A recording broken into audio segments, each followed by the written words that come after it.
surface water here on Earth, what's happening in the lakes, reservoirs, rivers, and also in the ocean. It'll tell us about how sea level is rising along coastlines and in the open ocean, and really give us a good understanding of how surface water is moving about the Earth.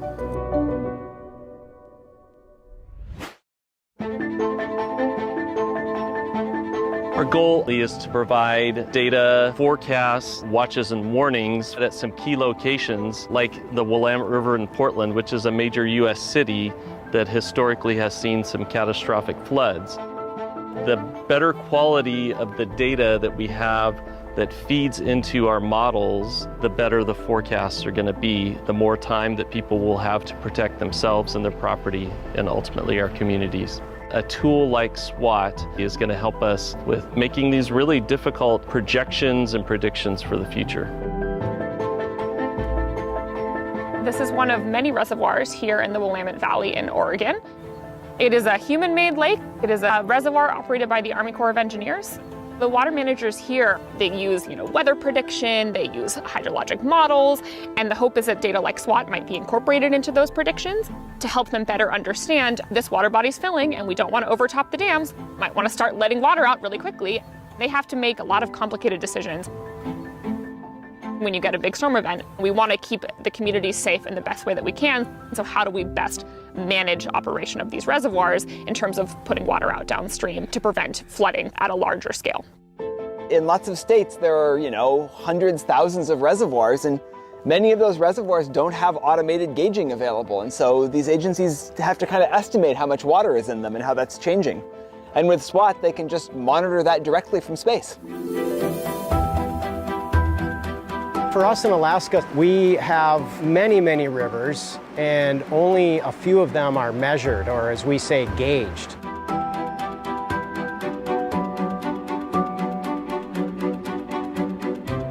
If we have data on when flooding is occurring or might occur, we can get crews out there to look at the bridge to make sure that the bridge and the associated roadway are still safe. If we can start collecting data on all rivers above a certain size remotely from satellites, it really opens up the amount of rivers that we can help understand what happens when they flood or how they flood. And that really improves our ability to manage our infrastructure and to design new infrastructure. That is where SWOT will really make a big difference. One of the partners we're working with is the Department of Defense, and they're trying to fill gaps in the data that they have along the coastlines. Our military is obviously very concerned about what's happening on global scales, and they have installations across the globe. So SWOT will potentially provide an opportunity to fill in some of those gaps, allow them to make the impact assessments that they need for sea level rise in their facilities. So trying to understand and give them the information they need to plan for and then potentially adapt to these changes is really critically important. Coastal wetlands like the Mississippi River Delta are extremely important because it acts as a buffer between us and the threatening ocean.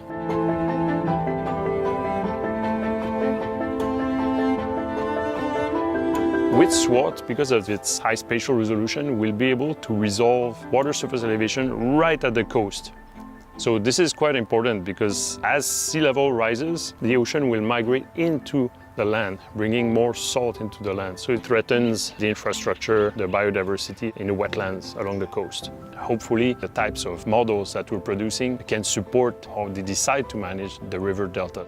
And SWOT on its own will allow us to upscale these types of studies to the world.